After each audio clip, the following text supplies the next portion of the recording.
Venimos teniendo una serie, desarrollando una serie que se llama ¿cómo? Exacto, muy bien, ya se lo saben de memoria, que está basado en el libro de Efesios. Ya estuvimos revisando, en la primera sesión nos ayudó Marco, nos estuvo enseñando acerca de lo que era una carta, ¿cierto? Porque Efesios es una carta.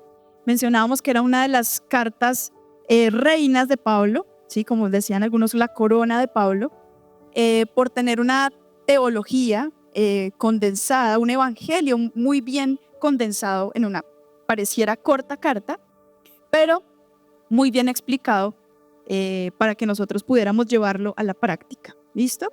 Sabemos que la carta, luego vino, le estuvimos hablando acerca del misterio, ¿se acuerdan de la enseñanza acerca del misterio, ¿no? Ese misterio que fue revelado a sus hijos, ese misterio que estuvo durante muchos años oculto, pero que hoy tú y yo tenemos el privilegio de conocer, y es el proyecto de Dios. Julián precisamente nos explicó acerca de ese plan de salvación y cómo nos reunió Dios a todos en Cristo y nos hizo una familia. Somos una familia de fe. Tú que estás aquí, tú que estás allá en una esquina, en la otra esquina, somos una familia, ¿sí? Tenemos un mismo apellido, no por nuestro Padre físico, sino por nuestro Padre celestial. Y hoy precisamente vamos a tocar un tema muy especial. Ya desarrollamos los capítulos 1, 2, 3 del libro de Efesios. Les habíamos dicho que el libro de Efesios está partido en dos de manera general. La primera parte es esa parte de doctrina, de teología, y la segunda parte viene, vamos a hablar acerca de la práctica. ¿Listo? Teología y práctica. Por eso este libro es tan interesante. En esa primera parte es lo que nosotros llamamos siéntate, ¿sí? Siéntate. ¿Por qué? Porque la palabra nos dice que ahora nosotros estamos sentados, ¿cierto?, a la derecha del Padre juntamente con Cristo. Cristo nos abrió un espacio en la mesa y nos permitió sentarnos junto a Dios. ¿Eso no les parece una cosa maravillosa? Es un milagro. Él nos abre ese espacio y nosotros ahora estamos sentados en lugares celestiales. O sea, estás aquí sentado, pero también estás sentado junto al Padre en lugares celestiales. Entonces, esa es esa primera parte. Ahora vamos a empezar a caminar. ¿Caminar qué es? Tu vida cotidiana, ¿sí? ¿Qué hace uno normalmente en un día cotidiano? Su vida normal, se levanta, desayuna, ¿todos desayunan? Bueno, los que hacen ayuno, desayunan, llevan los niños al colegio, se van a sus trabajos, regresan, saludan a su esposa, comparten la cena en familia, como sea su rutina y su cotidianidad, ¿cierto? Pero en esa cotidianidad hay un montón de cosas que suceden. Tú te relacionas con tus compañeros de trabajo, tú te relacionas, tienes situaciones en tu casa con tu esposa y tu esposo, los hijos a veces no se comportan de la mejor manera, el trabajo a veces se pone difícil, a veces ni siquiera hay trabajo, ¿cierto? La vida cotidiana es en donde nosotros vamos a llevar lo que aprendimos en los 3 primeros capítulos a la realidad. ¿Listo? Entonces, vamos a hablar hoy de biología. ¿Cuánto les gusta la biología? ¿Sí, no? Hablemos de biología un poquito. No a profundizar mucho porque yo no soy experta. De una vez se los digo, si cometo algún error y digo alguna cosa que no es, perdónenme, desde ahora se los pido por favor.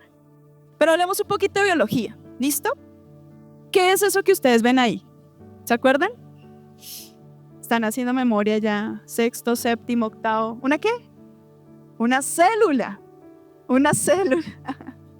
Sí, yo sé, esa célula parece un huevo frito. Bueno, grábenselo así, para que lo tengan siempre esa imagen. Es una célula. ¿Listo? La célula es la unidad viva más pequeña que existe. ¿Sí sabían eso? O yo me enteré esta semana. Es la unidad pequeña la unidad viva más pequeña que existe, ¿sí? Y está compuesta por un montón de estructuras también en su interior. Pero, ¿cómo sucede, por ejemplo, la fecundación? ¿Sí? Entonces viene una célula y empieza a desarrollarse y a multiplicarse, ¿no? Porque primero es una sola célula pequeñita, pero de repente esas células empiezan a dividirse, la división celular que llaman, y esas células se empiezan a especializar y empiezan a crear. Entonces, en la fecundación está una célula, empiezan a multiplicarse y de repente empiezan a formarse los órganos del cuerpo. Entonces, hay células que se especializan en el estómago, otras células que se especializan en los riñones, otras células, y cada quien va tomando su función, ¿sí? Sin embargo, hay algo muy particular y es que las células, todas las células contienen la misma información. Es una información idéntica. Todas las células tienen la misma información. Y esa información se aloja en la llamita del huevo, ¿sí la ven? En donde dice cromosoma. En esos cromosomas está toda nuestra genética, nuestra historia, digamos, lo que ha venido, la información y las instrucciones exactas para que ese embrioncito empiece a desarrollarse o esa celulita empiece a desarrollarse. Toda esta información está ¿en dónde? En los cromosomas que están en el núcleo de la célula. Yo sé, esto ya es para nosotros biología, pero ya hace parte de la historia del bachillerato. Pero básicamente es esto. Entonces, en esas cromosomas está todo el ADN, ¿cierto? Y bueno, ahí hay un montón de cosas más por aprender muy interesantes que pueden funcionar también para otras enseñanzas. Pero básicamente este mismo Dios que creó esta célula, ¿sí? Y que quiso dar vida a partir de esto tan diminuto y tan pequeño, que se multiplicara y pudiera hacer cuerpos, ¿cierto? Completos, funcionales, sanos, saludables, a través de una sola partícula pequeñita con vida. Es el mismo Dios que hizo un plan completo de salvación y en ese plan te involucró a ti y a mí. Y vamos a irlo desarrollando. Las células forman tejidos. Esa es la manera en que se van reproduciendo, ¿no? Van expandiéndose, la célula forma tejidos, los tejidos forman órganos, los órganos forman sistemas y los sistemas forman organismos completos. Pero ahora, ¿cómo podemos tener órganos tan diferentes? Porque un riñón no hace lo mismo que hace el corazón, ¿cierto? El estómago no hace lo mismo que hace el cerebro. Pero si yo les acabo de decir que la información de todas las células es idéntica, es exactamente la misma. Todas las células contienen exactamente la misma información. ¿Cómo entonces pueden haber órganos tan diferentes? Y es a través de un proceso que se llama la especialización celular. Entonces, cada celulita se especializa en un órgano diferente, aun cuando tengan todas la misma información.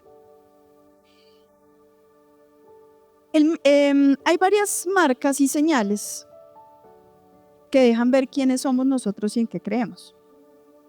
Una de esas señales que dice la palabra, que incluso vimos en la anterior sesión de Efesios, sí, en la anterior también, acerca de nosotros habíamos sido marcados con un sello. ¿Se acuerdan quién era ese sello? El Espíritu Santo, exactamente. Y vamos a ver entonces, así como las células comparten una información que es idéntica, nosotros, como hijos de Dios, compartimos una misma información. Y esto se da a través de Cristo y a través del Espíritu Santo. Pero entonces, ¿cómo podemos nosotros saber que el Espíritu Santo está en medio de nosotros? ¿Cómo podríamos nosotros afirmar que el Espíritu Santo está aquí en medio de Viva? ¿Cómo podríamos saberlo? ¿Saben qué dice Efesios? Y ya lo vamos a leer. Nosotros sabemos que el Espíritu Santo está en medio de nosotros porque hay unidad. ¿Porque hay qué? Unidad. Y así es como se titula entonces nuestra enseñanza de hoy, Unidad en la diferencia. ¿Cómo? Unidad en la diferencia. ¿Listo? Que es el Efesios, vamos a leer, todos alisten de una vez, Efesios capítulo 4, versículo 1 al 16. Márquelo allí, anótelo, apúntelo, búsquelo en su celular, en su Biblia. Efesios 4, del 1 al 16. Y entonces vamos a hablar de algo muy interesante, porque ya en Efesios empieza a hablar de ese plan de Dios, ese misterio que es la familia de Dios y que es la iglesia. Y ustedes saben que iglesia viene de una palabra griega que es eclesia, algunos dicen eclesía. ¿Qué significa? una asamblea, una reunión, ¿sí? Por eso es el misterio que que Dios haya reunido a todos en Cristo. Realmente eso es un milagro de Dios. Y eso es la iglesia, una asamblea. ¿Una asamblea de qué? De personas, ¿cierto? Ahorita, de hecho, al final vamos a tener una asamblea, ¿cierto? Para definir muchas cosas, para conocer parte de lo que somos. Mateo dice, Mateo 16:18, lo leo para ustedes. Dice, tú eres Pedro, y sobre esta roca edificaré mi iglesia. Y los poderes del infierno no prevalecerán contra ella. Miren, díganme si no, todos los intentos a través de toda la historia del enemigo por acabar con la iglesia se han frustrado, no han tenido éxito. Y no solamente eso, sino que esos ataques lo que han sido, se han convertido en una plataforma para que la iglesia crezca y madure. Ustedes se acuerdan los inicios de la iglesia. La iglesia fue perseguida, la iglesia fue ultrajada, la iglesia fue maltratada, pero ¿qué pasó con eso? ¿La iglesia se acabó? Aquí estamos. Y la iglesia va a continuar, porque esto es un sueño de Dios, no es un sueño de hombres, es un proyecto divino. ¿Amén? Entonces, vamos a entrar ahora sí a Efesios y vamos a ir desarrollando todas estas cosas que les acabo de mencionar. Vamos a leer juntos esta primera sección, vamos a partirlo en 3 secciones, ¿listo? Vamos a leer hasta del versículo 1 hasta el versículo 6. Dice, unidad en el cuerpo de Cristo. Yo pues, que estoy prisionero por servir al Señor, les ruego con todo cariño que se comporten como es digno de los que han sido llamados por Dios. Sean totalmente humildes y amables. Sean pacientes entre ustedes y por amor sean tolerantes unos con otros. Esfuércense por mantener la unidad creada por el Espíritu, por medio de la paz que nos une. Somos un solo cuerpo y tenemos un mismo espíritu. Además, hemos sido llamados a una misma esperanza. Solo hay un Señor, una fe y un bautismo, y tenemos el mismo Dios y Padre que está sobre todos nosotros. Él actúa por medio de algunos. Él actúa por medio de todos nosotros y está en todos nosotros. Empecemos. Que se comporten. ¿Qué es comportarse? Yo les hablaba de la vida cotidiana, porque es que nosotros a veces nos encanta la teoría y nos quedamos en esos dogmas, pero cuando vamos a la vida práctica nos corchamos, nos rajamos, nos sacamos 0. ¿Por qué? Porque no estamos viviendo lo que estamos aprendiendo. Y lo que nos enseña Efesios es, mira, es importante que conozcas, es importante que sepas cuál es el evangelio, de qué se trata, cuál es el plan de Dios. Pero espérate, no te quedes ahí. Necesitamos aprender, pero necesitamos ahora vivirlo. Porque es que la gente afuera no te va a preguntar, venga, necesito saber cuáles son los 3 tipos de muerte. No. La gente necesita es ver a Dios obrando a través de tu vida, ver a Dios a través de tus acciones, ver a Dios a través de tus palabras. Sean totalmente humildes y amables. Parecen 2 palabras muy sencillas, ¿no? Pero en la vida práctica, ¿cuántas veces de verdad, no? El esposo dice algo y nosotros caemos encima, ¿no? Y como que, espérate, sé humilde y amable. Ok, Señor, sé humilde y amable. Sí, y es muy fuerte en la vida cotidiana hacerlo. Y hay una palabra ahí subrayada en rojo, que ¿cuál es? Amor. Esto es una maravilla, porque es que toda la obra de Dios está basada en el amor. Está basada en el amor, es el vínculo perfecto, ¿sí? Es lo que hace la ecuación perfecta. Sin amor, ese ecosistema de celulitas que ya les voy a explicar, que somos todos nosotros, no puede dividirse, no puede funcionar y no puede multiplicarse. Es el amor el componente vital. Y es lo que nos permite tener unidad en medio de la diferencia, en medio de la diversidad. Solamente el amor. Por eso dice que sean pacientes entre ustedes y por amor sean tolerantes. Es el amor la base, es la base de lo que somos. Y lo que nos permite llevar a la práctica el evangelio real. Luego dice en el versículo,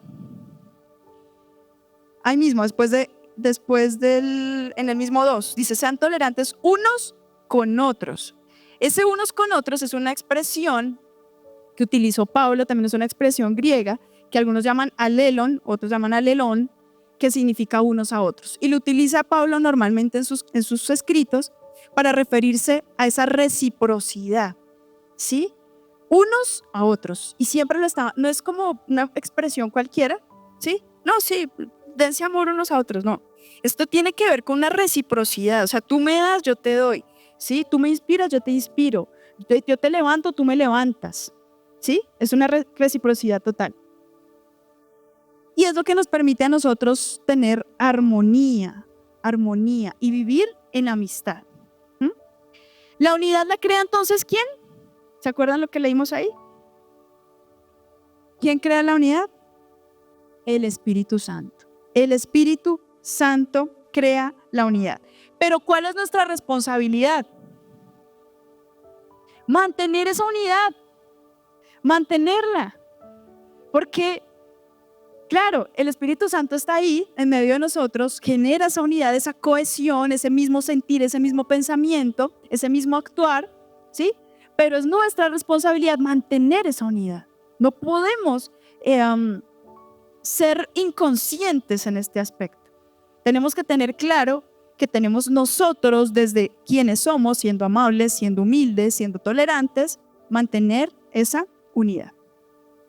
Somos un solo cuerpo, ¿no? Es lo que dice su palabra. Somos un solo cuerpo, somos un organismo vivo. Nosotros no somos una organización. Las iglesias no son organizaciones muertas. Las iglesias son organismos vivos. Como esa celulita, ¿se acuerdan al principio? Que les decía que era la unidad viva más pequeñita que existe. Nosotros como iglesia somos un cuerpo que tiene vida, ¿sí? Y Él se acciona, lo que dice en la última parte, en el versículo 6, en la parte B, dice, Él actúa por medio de nosotros. Y este es parte de su plan, que su plan no es solamente Él actuando, es llevándonos a nosotros a actuar, ¿sí? Impulsándonos a nosotros a hacer lo que tenemos que hacer. Es decir, Él se acciona en este mundo a través de ti y de mí. Él se manifiesta a este mundo a través de ti y de mí. Esa es nuestra responsabilidad. Y bueno, vamos ahora al versículo 7. Y seguimos leyendo, vamos a leer hasta el versículo 12. Dice, sin embargo, debido a su amor, Cristo nos ha dado a cada uno de nosotros dones diferentes. Por eso un salmo dice, cuando el Señor subió a lo alto, llevó consigo a los cautivos y dio dones a los hombres. ¿Qué quiere decir eso de que subió? Eso implica que primero descendió hasta lo más bajo de la tierra. Pues bien, el que descendió luego regresó a lo más alto de los cielos para poder llenarlo todo. Y a algunos les dio el don de ser apóstoles, a otros el don de ser profetas, a otros el de anunciar las buenas nuevas y a otros el don de pastorear y educar al pueblo de Dios. Su propósito es que el pueblo esté perfectamente capacitado para servir a los demás y ayudar al cuerpo de Cristo a crecer. O sea, ¿el cuerpo de Cristo está muerto? El cuerpo de Cristo sigue creciendo y se sigue dividiendo y se sigue multiplicando y sigue creciendo por cada rincón de este planeta Tierra. Nosotros somos una parte muy pequeñita de ese gran cuerpo, pero es un cuerpo que está vivo. Y nuevamente le aparece la palabra amor como protagonista. Pero ahora nos dices que Cristo nos amó. Entonces, si Cristo nos amó, ¿nosotros qué tenemos que hacer? Amar y responder con ese mismo amor. Ese amor del que habla Pablo ahí es un amor ágape. No es un amor romántico, ni es un amor, no, es un amor ágape que se da entre hermanos, un amor real entre hermanos, un amor sin condición, sin etiqueta, nada de esas cosas, un amor entre hermanos. Es Cristo, dice, quien nos ha asignado diferentes dones y diferentes funciones. Ahí mismo lo menciona. Es Cristo, dice que Él descendió, luego subió, rescató, luego subió y luego nos entrega. ¿Sí? ¿Qué nos entregó? Unos regalos, unas funciones específicas. ¿Se acuerdan que yo les dije que las células tenía cada una especialización? ¿No? Bueno, cada uno de nosotros, hágase usted a la idea y sea muy consciente en esto, en que usted fue llamado a ser parte del pueblo porque tiene una función específica, una función exacta, ¿sí? Hay un propósito con tu vida y Dios va a usar eso que ha puesto en ti para cumplir su gran proyecto divino. Habla de 5 expresiones de Cristo, o 5 ministerios, le dicen algunos, o 5 funciones, digamos también. ¿Cuáles son esas 5 que se nombraron ahí?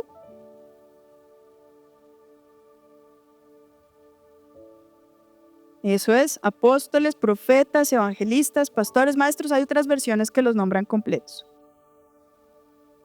Y esto se necesita para que la iglesia realmente pueda crecer y avanzar. Una iglesia saludable, sin estas 5 partes, no es posible. Necesitamos, bueno, algunos dicen 4, algunos dicen 5. Digamos que a mí el número no me interesa. Algunos dicen que pastores y maestros tienen la misma función. Otros dicen que pastores es una cosa y maestros es otra. Pero al fin y al cabo, estas 4 o 5 funciones se necesitan en el cuerpo. Imagínense cómo haría una persona sin estómago. ¿Cómo haría una persona sin riñón? Ustedes se han dado cuenta, ¿no? Personas que dicen, bueno, tiene 2, toca quitarle 1 y el otro se le empieza a afectar, necesitamos un donante, porque no es posible vivir sin estos órganos vitales. Y necesitamos entender que tú y yo somos vitales. ¿Para qué? ¿Para qué somos vitales? Para el cuerpo. Para que el cuerpo se desarrolle plenamente. Sin estas funciones y sin estas expresiones de Cristo en nuestra vida y en nuestras iglesias, no estamos haciendo nada. Dice, ¿cuáles son estos 5 ministerios? Y lo vamos a ver rápidamente. Apóstoles. Entonces, aquí encontramos los 5 de hecho. Apóstoles, profetas, evangelistas, pastores y maestros. Los da en ese orden. No quiere decir que uno sea más importante que el otro, solamente que pues están en ese orden. Los apóstoles a nosotros nos entrenan para desarrollar una visión global, ¿sí? Nos ayudan a dejar de pensar en nosotros mismos para pensar en otros. Eso hacen los apóstoles, ¿sí? Dejan su comodidad y se van a amar a otros como Cristo amó. Nos ayudan a ir a la madurez, ¿sí? A madurar. Los apóstoles son como esas personas más maduras que nos llevan a entender que nuestra vida es una pequeña partecita y que hay un plan de Dios mucho más trascendente e importante que nosotros mismos aún. Los profetas. ¿Qué hacen los profetas? ¿Adivinan? No, los profetas no son adivinos. Los profetas te entrenan para escuchar la voz de Dios, para ver a Dios. Eso hacen los profetas. Te entrenan para escuchar, para tener esa sensibilidad espiritual, ¿sí? Evangelistas. ¿Qué hacen los evangelistas? Te entrenan para desarrollar compasión, ¿sí? Compasión, extender compasión, misericordia hacia los demás. Esto hace un evangelista. Los pastores, ¿qué hacen los pastores? Dan charlas los domingos, ¿no? Es que tengo que hacerlo reír porque están muy serios. ¿Qué hacen los pastores? Nutran, cuidan, protegen, acompañan, ¿cierto? El máximo objetivo, el principal objetivo es desarrollar el carácter de Cristo en las ovejitas. Desarrollar el carácter de Cristo. Eso hace un pastor. ¿Y qué hacen los maestros? Nos enseñan a vivir la palabra, a conocer la palabra y a vivirla. Eso hace un maestro. ¿Listo? Fíjense que estas 5 cosas las hacía Jesús. Por eso no veámoslo hoy como 5 ministerios independientes. Veámoslo como expresiones de Cristo que deben reflejarse también en nuestra vida. Todos nosotros no necesitamos sensibilidad para escuchar a Dios, ¿sí? Todos nosotros no necesitamos tener compasión por los que están afuera, ¿sí? ¿O será que yo digo, no, es que a mí el Señor me llamó a ser profeta, ¿sí? Y que se pierdan allá todos los, ¿sí? No, las expresiones son expresiones de Cristo que se tienen que ver también en mi vida. ¿Mm? Entonces no son solamente personas, no son oficios específicos. Todos tenemos la responsabilidad de pastorear, enseñar. ¿Cuántos son de aquí papás y mamás? ¿No pastorean ustedes todos los días a sus hijos? ¿No les enseñan? ¿No son maestros también? ¿No enseñan también la palabra? Fíjense, en nuestra vida cotidiana, volvemos a la práctica, la vida cotidiana, el caminar con Cristo, requiere que nosotros tengamos un compromiso real de pastorear, de tener compasión, de evangelizar, de ayudar a otros a tener sensibilidad para escuchar la voz de Dios, de nutrir a otros, de cuidar a otros, de proteger a otros, porque aquí la labor nuestra hacia ti, pero tú hacia tu casa, tú hacia las personas que están en tu trabajo, hacia la sociedad que nos espera allá afuera, es tu responsabilidad y lo vamos a ver.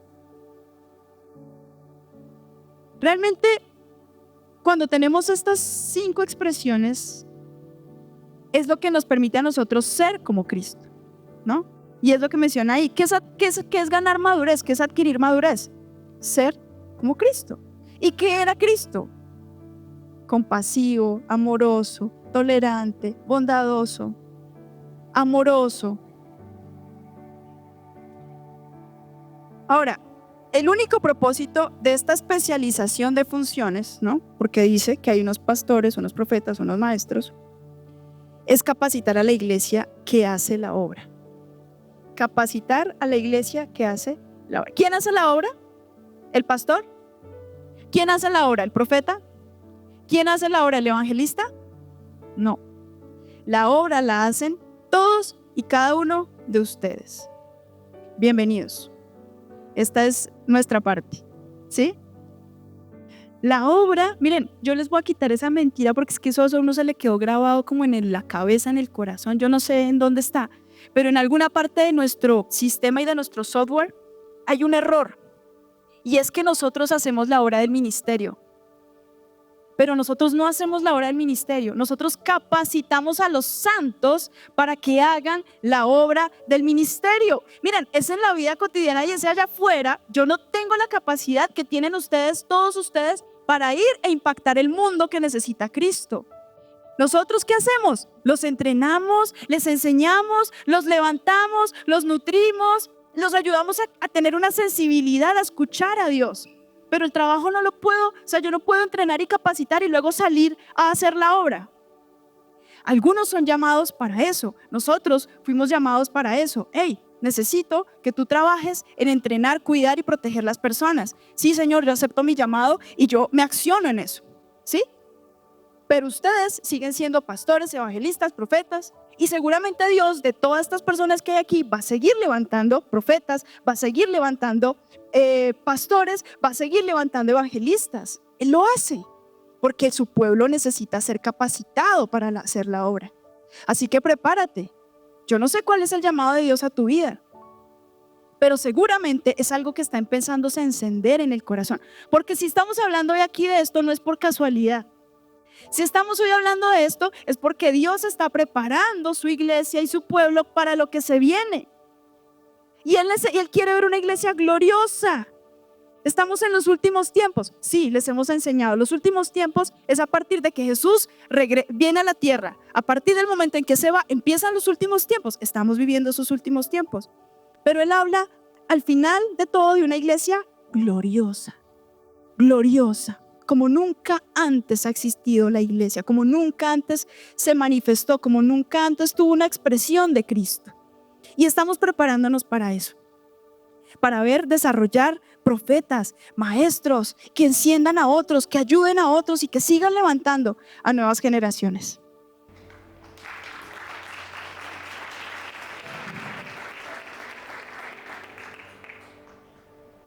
¿Y para qué capacitamos?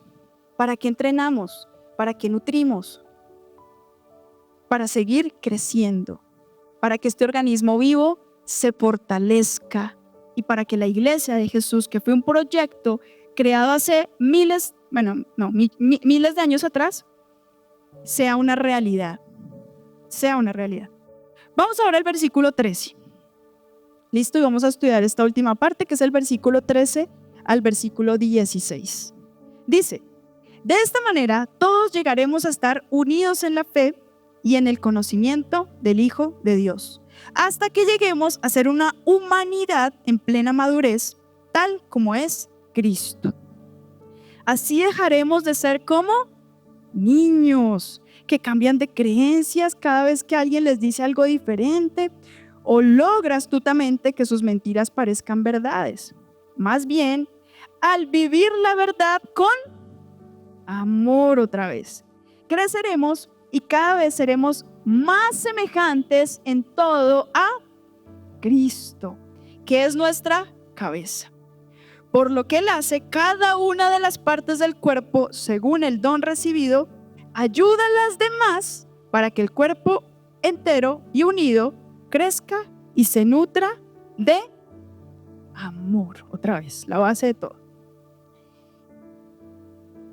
Aunque el amor es la base de todo, en esta última sección, ¿cuál creen que es la palabra clave? Léanlo así rápido. ¿Cuál creen que es la palabra clave? ¿De qué está hablando casi todo el texto? Madurez. Madurez. Muy bien. Tus neuronas están conectadas perfectamente. Tus células trabajando al 100%. Exactamente, exactamente. De eso es, de la madurez. Dice que dejemos de ser, ¿qué? Como niños. Ay, no, es que a mí esa iglesia no me gusta porque es que esa canción que tocan cada vez que voy, esa canción es la más aburrida. Ay, no, ¿sabe qué? Es que ese pastor predica y qué fastidio. A mí ya no me gusta porque es que es como emocional y lo hace uno como, ay, no, que yo hace no llorar. No. No, ¿saben qué? Es que yo voy a buscar una iglesia en donde realmente sí se preocupen por mí, porque es que ni me llaman. En la semana nadie se preocupa, no me dicen nada, me dicen, oye, ¿cómo estás? ¿Cómo te va? ¿Sí?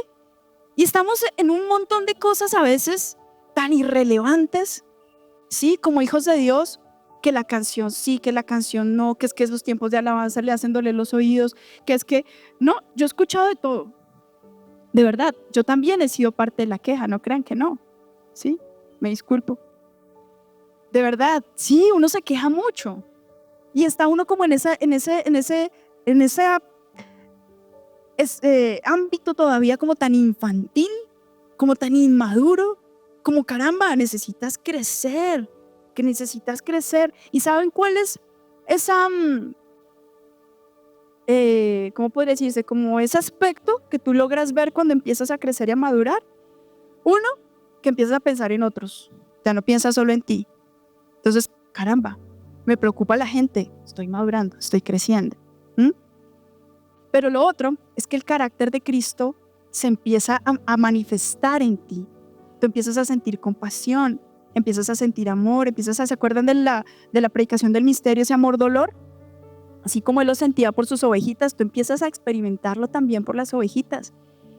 Y tú empiezas a crecer y a madurar y tú dices, wow, espérate, yo creo que sí, Señor, tú. Ya, o sea, ya no me importa solamente me he visto, como estoy bien, tengo mi casa, tengo mi carro. No, espérate, hay algo mucho más importante. Empezamos a crecer. Ya no somos como niños que se dejan mover por mentiras. ¡Ay! Ahora, hoy hay una, ¿cómo le llamaban eso? Noches de milagros. Noches de milagros, todos noches de milagros. Y sale la gente corriendo, multitudes de gente a noches de milagros. Y hay una persona aquí a decir, sano, eres sano, eres sano, eres sano.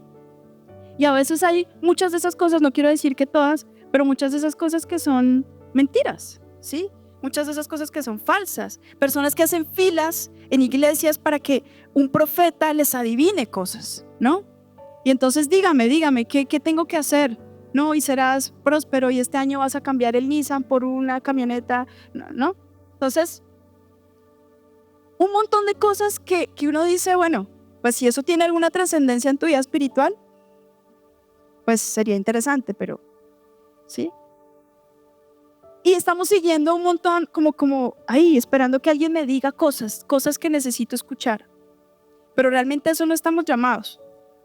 No somos como niños que se dejan, ¿no?, zarandear, ¿sí? Que comemos cuento de todo. No como a cuento, como a carne, como dice el comercial. Ahora, una cosa, y nos enseñaba Julián. Juli, ¿no está Juli?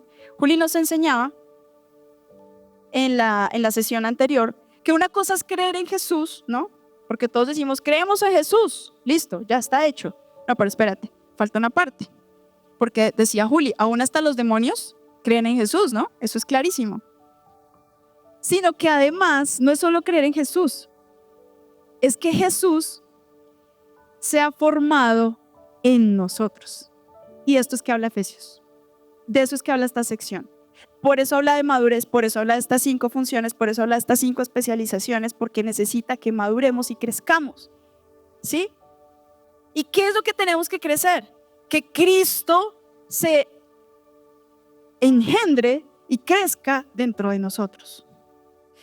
Es decir, decía Pablo, ya no vivo yo, mas Cristo vive en mí.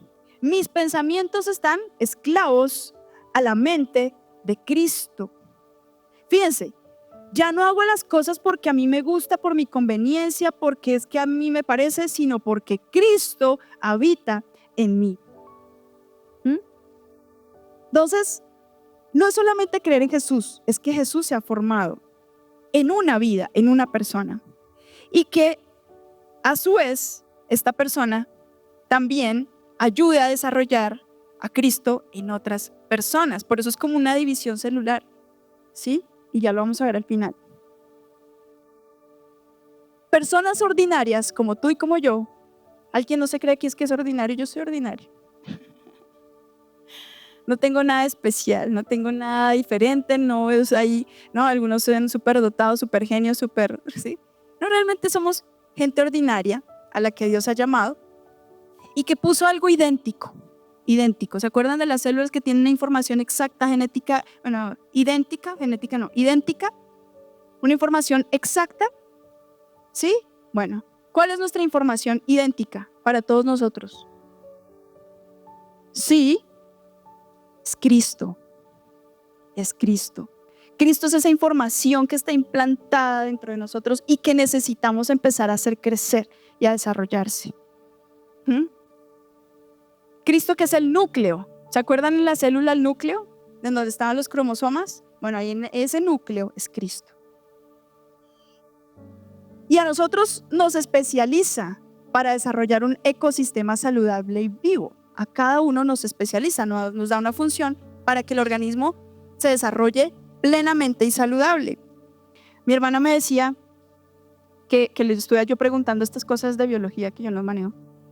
Me decía, cuando una célula no cumple su función, cuando no es funcional, se crean patologías, ¿no? Se crean enfermedades. Por ejemplo, una de ellas, el cáncer. El cáncer es un desorden, ¿sí? Porque fíjense que el cuerpo es tan perfecto, yo no sé si usted se ha puesto a pensar en eso, nada más esa división celular, ¿sí? Ser tan perfectamente controlado, eso tiene que tener un control de alguna manera, un control perfectamente organizado en cantidad, en tamaño, todo tan fríamente calculado que no, o sea, tiene que haber alguien detrás de todo esto, ¿sí? Y asimismo, cuando esas células no están cumpliendo sus funciones y no están siendo efectivas, pues empiezan a entorpecer el crecimiento del cuerpo. Empiezan a entorpecer la salud del cuerpo. El cuerpo se empieza a enfermar. Pero ¿saben? Nosotros por eso somos una iglesia viva. Nosotros no somos una iglesia muerta, nosotros no somos una iglesia estancada, nosotros no somos un cuerpo endeble, somos una iglesia viva. Por eso nos llamamos viva, por eso somos viva. Entonces, crecer, ¿qué es? Al final de cuentas, ser más como Cristo. Crecer y madurar es ser más como Cristo, es lo que nos está diciendo Efesios. Porque ¿quién es Cristo? La cabeza de la iglesia. Y el organismo se compone de diversas y diferentes partes que contribuyen al funcionamiento general, ¿sí? A veces quisiéramos que, no sé, que el ojo estuviera en la posición de la boca y que la boca estuviera en un pie, y a veces deformamos de una manera, pero cada uno tiene una función específica y debe estar en el lugar correcto, creciendo de manera correcta. ¿Mm? Y la madurez en Cristo es precisamente desarrollar esos 5 ámbitos en nuestra vida cotidiana. Esa es la madurez en Cristo.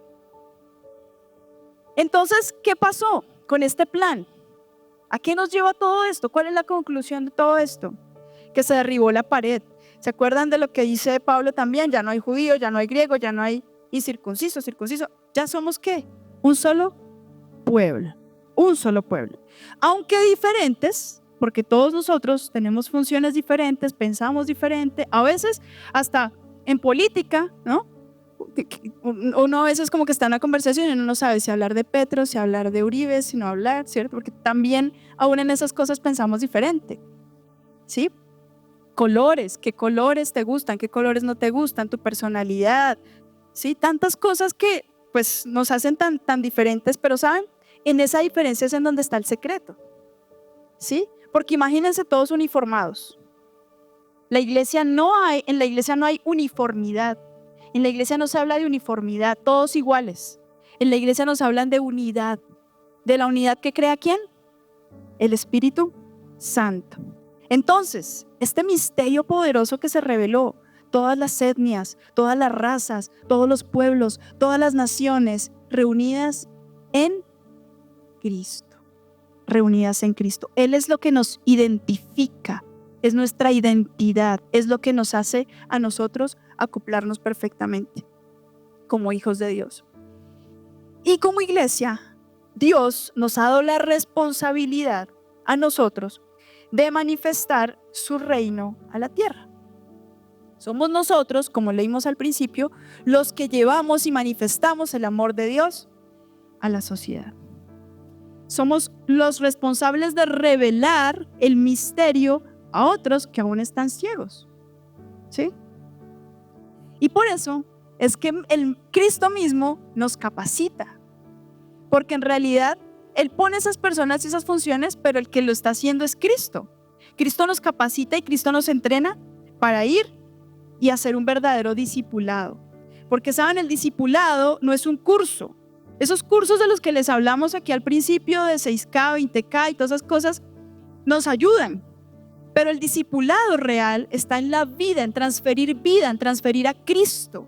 Ese es el discipulado. Yo no puedo ser discipulado y decirte, ven, vamos a ser discipulado 20 semanas, tú vienes, traes tu agenda, tu lápiz, yo te dicto unas cosas, tú respondes y bien, chévere. Nos vemos en 8 días, nos vemos en 8 días. El discipulado es caminar contigo. Acuérdense cómo es esta sección, ¿no? Caminar. ¿En tu vida qué? Cotidiana. Entonces yo como discipulo, ¿cómo discipulamos? Desde el pastoreo, ustedes también que son pastores, ¿cómo se discipula a los hijos? ¿Cómo se discipula a los hijos? Modelando. ¿Cómo yo enseño a mis hijos? Con mi ejemplo, poniendo unos espacios para aprender juntos. Ellos me van a estar viendo yo qué hago, cómo lo hago, y van a estar replicando, ¿cierto? Eso es. Entonces nosotros estamos llamados a esto, ¿sí? ¿Cómo contribuimos nosotros en ese plan de Dios? ¿Cómo contribuimos nosotros en ese plan? Siendo tan diferentes, pero habiendo sido reunidos en Cristo. Esa unidad en la diferencia. Y hay algo que seguramente ustedes han escuchado, esta frase en época reciente, y es algo que yo sí quisiera ver tangiblemente, y es no seguir viendo templos llenos de gente, ¿sí? Sino gente llena de Cristo. Gente llena de Cristo. Miren, no importa si somos 5, si somos 10, si somos 100, si somos 1000, si somos 2000, eso no me interesa. ¿Saben? ¿Para qué seguir construyendo una torre de Babel? ¿No? Hacia arriba. No, y sigamos llenando esto de gente. Otro piso, montémosle otro piso más y otro piso más para que sigamos llenando esto de gente. ¿Ustedes qué creen? ¿Esa es como la coherencia de lo que está hablando la palabra? La Biblia no nos está llamando a hacer crecer una torre. Él nos está llamando a expandir el reino de los cielos. Y eso lo haces en tu vida cotidiana, con tus amigos, con tu familia, con tus conocidos, con las personas que están a tu alrededor. O sea, esto no es hacia arriba, es hacia los lados.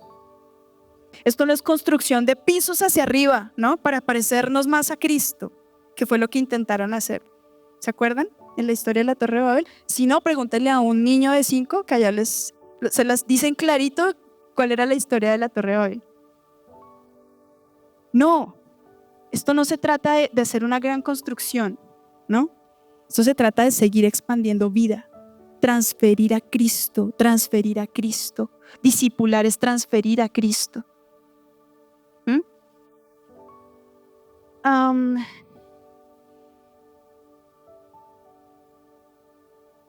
Cuando la iglesia madura, se desarrolla y crece. No se ven tampoco, porque a veces uno dice, no, esa iglesia ya con 25 años es una iglesia madura, ¿no? Fuerte, se sostiene. ¿Le viste esas luces robóticas? Qué impresión, si vieron ese tarima, no cabían como 40 músicos todos perfectos con unos instrumentos que brillaban, ¿sí? Un templo lujosísimo que tú entrabas y casi que te quitabas los zapatos para poder entrar, ¿sí? ¿Eso es como con las características de una iglesia madura? No. Miren, ya no podemos seguirnos enfocando en eso. Ya no podemos seguirnos enfocando en lo irrelevante. La iglesia madura, vuelvo y lo repito para que se nos quede grabado, es que la que se parece a Cristo. Nosotros no necesitamos tener templos lujosos. Claro, si Dios nos permite ampliar, crecer, eso no quiere decir que esté mal. Está bien. Pero la esencia de la iglesia no es el lugar. La esencia de la iglesia no es el auditorio, no son los músicos, no es el gran espectáculo, show, las luces, los televisores, la pantalla perfecta. No, la esencia de la iglesia es Cristo. Y tenemos que volver a Cristo. Tenemos que volver a Cristo.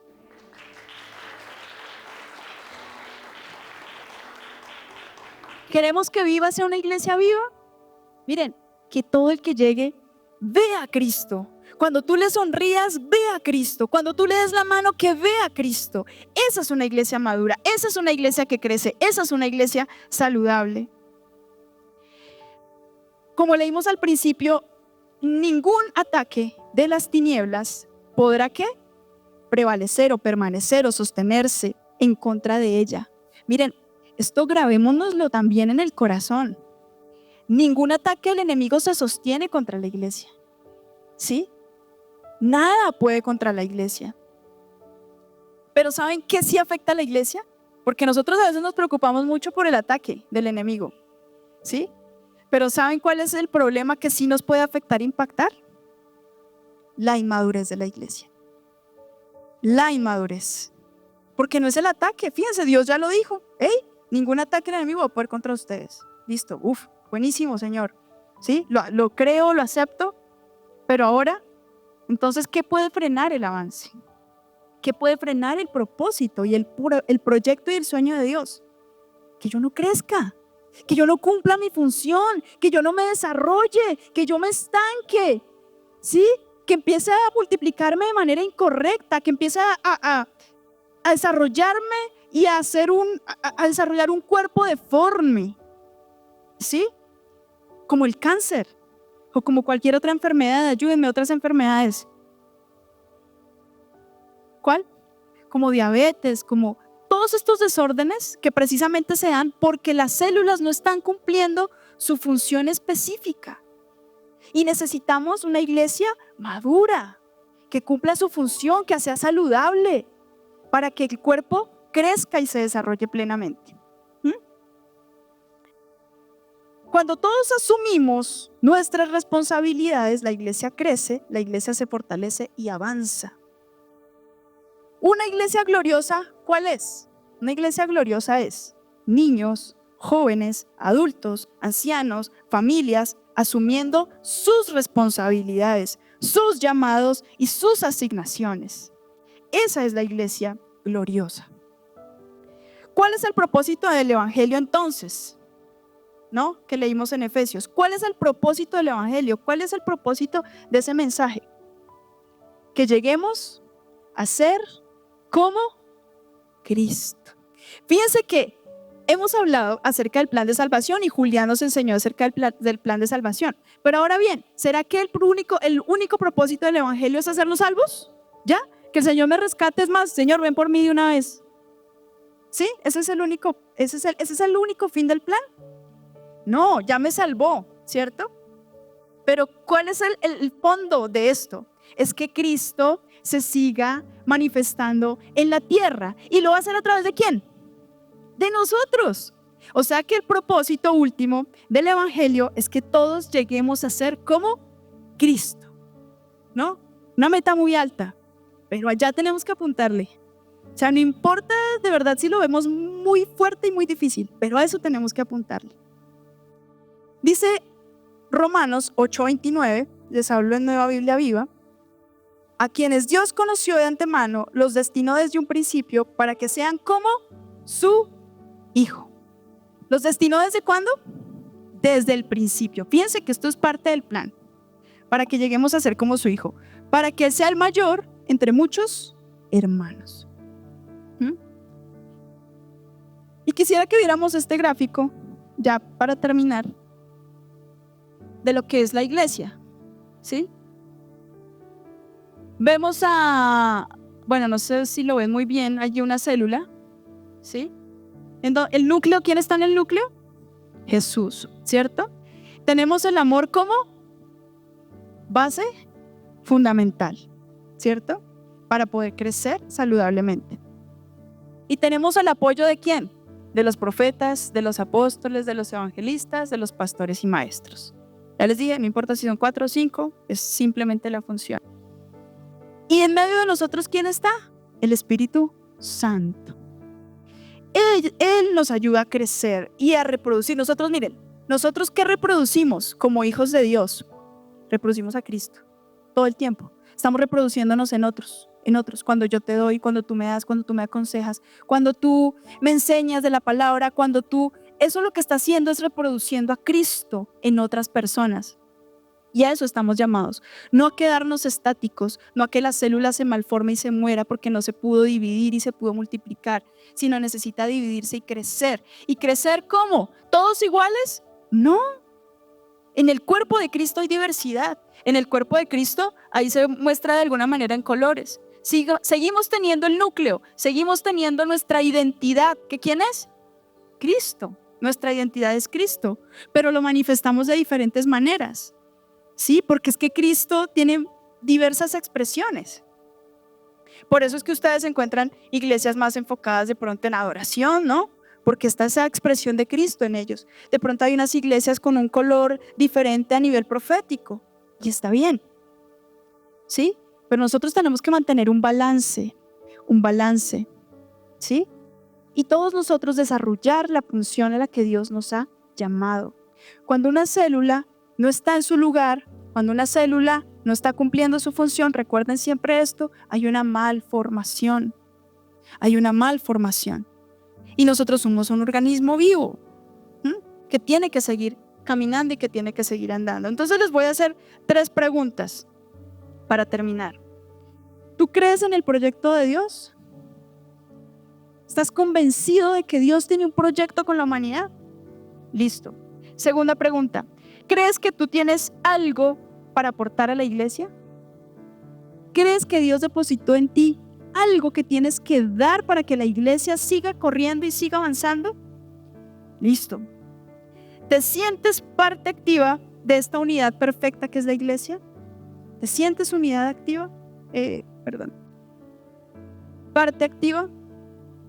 Bueno, si de pronto alguna de estas preguntas respondiste no, ¿sí? Y si de pronto no te has activado como quisieras, o si todavía no encuentras tu lugar, y si todavía dices, caramba, yo creo en el proyecto, pero todavía no entiendo en qué parte del proyecto estoy. Nos ha pasado a todos, porque Dios mismo se encarga de llamar, Dios mismo se encarga de mostrarte el camino y de abrir el espacio para que tú empieces a desarrollarte plenamente en esa función que Él mismo especificó. Y yo quisiera, ¿me regalan 2 minutos más? ¿Sí? 2, 3, 5. ¿Alguien da más? Regálenme 2 minutos, que yo quisiera leerles algo para que ustedes se queden meditando en esto, ¿sí? Se los voy a leer rápido, pero quiero que me ayuden a estar así enfocadísimos. ¿Listo? Para que lo tengan súper claro. Dice así: quisiera hablarte de una iglesia que es asombrosa. Me gustaría que puedas visualizarla en tu mente mientras te la describo. Es una comunidad de fe donde todos adoran juntos, caminan cerca y pelean las batallas cotidianas codo a codo.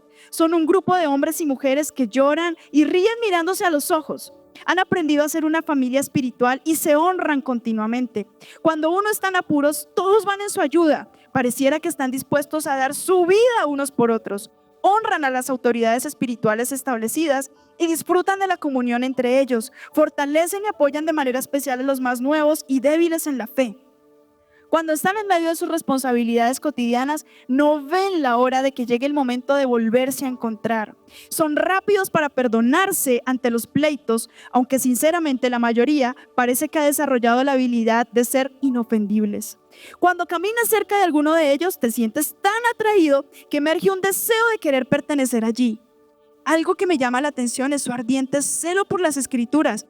No comparten la palabra desde una perspectiva religiosa, fría y condenatoria.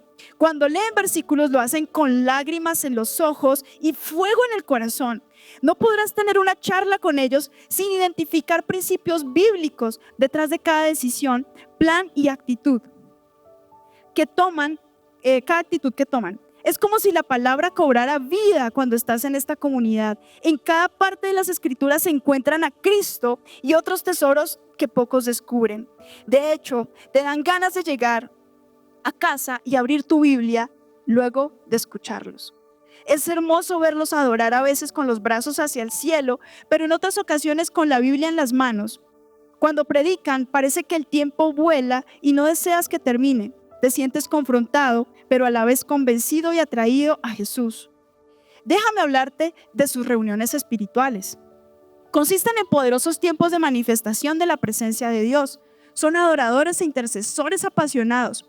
En esos momentos de búsqueda espiritual fluyen las profecías. Existe una llamativa percepción de Dios entre ellos. No adoran como si Él no estuviera en la habitación, sino como viendo al invisible. ¿Alguna vez has sentido que alguien te estaba mirando aunque tú no lo veías? Esa es la sensación que reina allí. Pero ese alguien es el Padre y experimentas la convicción de que su mirada está fija en ti. Percibes a Dios en la adoración, en las oraciones, a través de las palabras que alguien se acerca y te dice. Aún los que todavía no han sido salvos experimentan esta realidad y caen postrados, reconociendo que Dios está allí. Es maravilloso ver personas incrédulas ser atraídas y abrazadas por la presencia sobrenatural de Dios. No puedes estar allí y dudar de que Dios está vivo y es real. Voy a dárselo hasta ahí.